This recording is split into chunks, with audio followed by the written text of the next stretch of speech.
বিতরণকৃত ঋণের যেন সদ্ব্যবহার হয় তা নিশ্চিত করতে ঋণ দেবার ক্ষেত্রে সতর্ক হতে ব্যাংকগুলোর প্রতি আহ্বান জানিয়েছেন Bangladesh bank governor doctor Ahsan H Mansur. বলেন, কেন্দ্রীয় ব্যাংকের শক্ত অবস্থানের কারণে মূল্যস্ফীতি কমছে আর সেটি 4 থেকে 5% নামিয়ে আনা সম্ভব।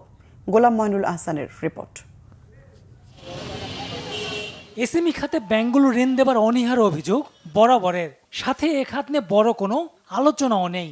যদিও সরকারি হিসেবে বলা হচ্ছে জিডিপিতে এসএমই খাতের অবদান 30 থেকে 32%।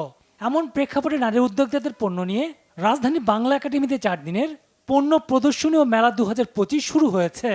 মেলার উদ্বোধনী অনুষ্ঠানে governor doctor Ahsan H Mansur বলেন, নারীদের অর্থনীতির মূলধারা আসার সুযোগ দিতে হবে।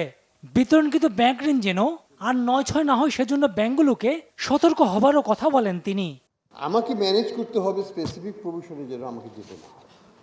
আমাকে ম্যানেজ করতে হবে এই ব্যালেন্স শিট কোয়ালিটি অফ ইটা, মানে আমার যে অ্যাসেটগুলো ব্যাংকে বা আমি যে উদ্যোক্তাকে দিচ্ছি সেই টাকাটার যেন সদ্ব্যবহার হয়, সেই টাকাটা যেন প্রকৃত বিনিয়োগে যায়।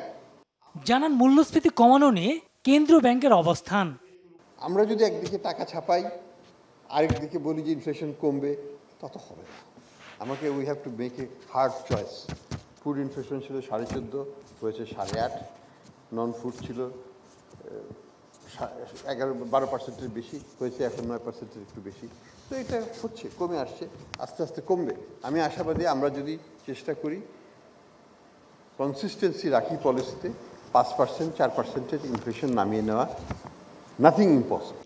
নারী উদ্যোক্তাদের ঋণ প্রাপ্যতা নিশ্চিতে আরও কাজ করার প্রয়োজন বলছেন ব্যাংকাররা। স্কুল পর্যায়ে ব্যাংকিং শিক্ষা নিয়ে যাবার পরিকল্পনার কথা জানান কেন্দ্রীয় ব্যাংক গভর্নর।